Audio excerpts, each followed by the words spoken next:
This is AFRICUNIA TV coming to you from our studio here in the nation's commercial capital, Lagos, Nigeria. I am Deborah Ezeh and welcome to the news update.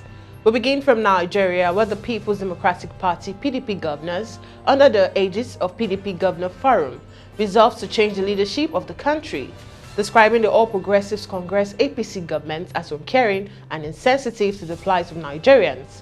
They said that the ruling party has become a menace to Nigeria. They consequently urged the Nigerians to reject the APC, which they said is disorganized and as such cannot offer good governance to the people of Nigeria.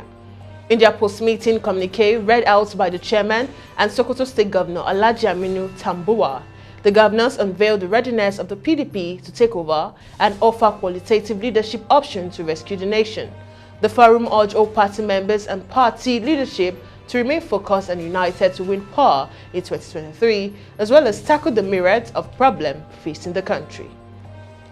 And still in Nigeria, the project management unit for the $338.7 million regional off-grid electricity access project has officially commenced activities from the Economic Community of West African States ECOWAS Department of Energy and Mines in Abuja.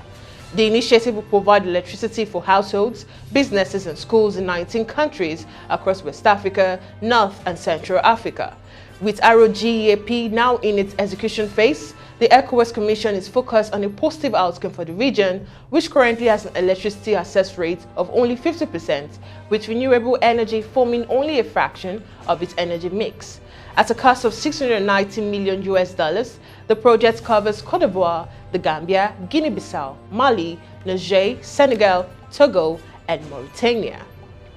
Meanwhile, several shops have been destroyed in a fire outbreak at Akpogbon Market in Lagos, Nigeria's commercial capital. On Wednesday morning, firefighters battled the blaze that badly damaged a main bridge in the mega city, raising dozens of shops and risking more traffic chaos in the city. The cause of the inferno is yet to be officially disclosed, but eyewitnesses claim it to be a result of a power surge. The Lagos State Traffic Management Authority, LASMA, announced that the fire outbreak resulted in the slow movement of motorists, urging motorists to ply alternative routes following the fire. Some vehicles under the Eco Bridge were damaged, and the bridge itself was partly damaged, consequently forcing its closure to prevent any possible loss of lives. And moving on, still on the African scene, Senegalese President Macky Sall met with World Bank President David Malpass on the second day of the World Water Forum. The AU chairperson reiterated his request that the institution supports African and other developing countries through the special drawing rights system.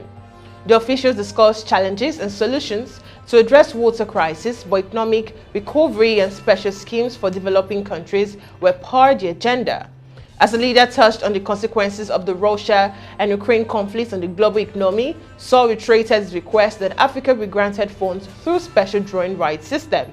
The international community had agreed to provide Africa with a $33 billion out of $650 billion post-COVID scheme, but the AU deemed the amount insufficient. And in Kenya, nearly 840,000 COVID-19 vaccines have expired even before they could be administered to the public. The Kenyan government announced in a statement on Wednesday, adding that the vaccines are those that were received through donations, deploring a persistent lack of confidence in vaccination as well as the short life of the doses. Kenya has received a total of more than 27 million vaccines against COVID-19, but has only administered about 17.3 million. The ministry reiterates that it has plenty of vaccines in stock and calls on Kenyans to get vaccinated to avoid further losses. And now away from the African scene onto the foreign scene, North Korea fired what may be at least one ballistic missile towards the sea off its east coast on Thursday. Militaries in South Korea and Japan said the first apparent test launch since a missile reportedly exploded in mid-air last week. South Korea's Joint Chiefs of Staff said it detected the launch of an unidentified projectile from North Korea, and Japan's government also reported the launch and said it could be a ballistic missile. The United States and South Korea have warned that North Korea may be preparing to launch an intercontinental ballistic missile at full range for the first time since 2017, in violation of United States or United Nations Security Council resolution. An update on the plane crash in China. recovery crews search in light rains for a second black box from a China Eastern Airlines passenger plane that plunged into a mountainside with 132 people on board, as more information emerged about the pilots of the flight. A first black box was found on Wednesday, was the cockpit's voice recorded based on an early assessment, a Civil Aviation Administration of China official told reporters. The recording material appeared to have survived the impact in relatively good shape and was being sent to Beijing for analysis. The cockpit voice recorded will provide investigators with details of the communications between the Flight 3 pilots, which is one more than normal required on board a Boeing plane. And still on the foreign scene, in the Middle East, Turkey urged Libya to refrain from any steps that would lead to renewed conflict and called on authorities to follow democratic processes amid a crisis over control of executive power in the country. Libya's political crisis has escalated since the collapse of a scheduled election in December that was planned as part of a peace process to reunify the country after years of chaos and war following a 2011 NATO-backed uprising. Turkey has provided military support and training to Libya's former internationally recognized government of national accord and helped it fight off an assault lasting several months on the capital Tripoli by Eastern Libyan forces led by Khalifa Haftar.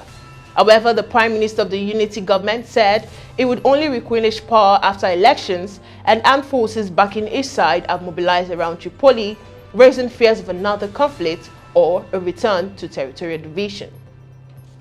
And onto the sports scene, the UK government has made amendments to Chelsea's operation license, meaning fans are now able to buy tickets to certain matches, and the club have access to a €3 million fund via their parent company. The parent company is Fullstam Limited, which is owned by Roman Abramovich, who was sanctioned by the UK government on March 10th. In another change to the license, Chelsea fans can buy tickets to away matches, cup games, and women's fixtures. However, tickets for home Premier League games are still subject to restrictions. Only season ticket holders and those who purchase tickets before the UK government-sanctioned owner, Abramovich, will be able to attend. And finally, Kane says England's players will use the platform at the World Cup to try to improve human rights issues in Qatar. Accusations concerning the treatment of migrant workers and a poor record of human rights have plagued the Gulf states since it controversially awarded the finals back in 2010.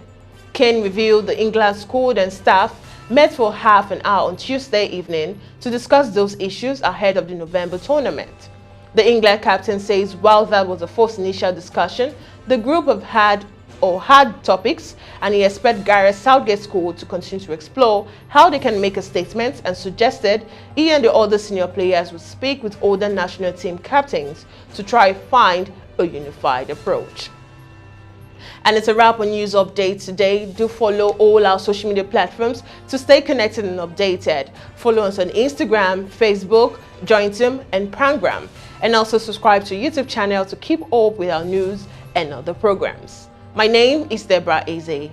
Bye for now.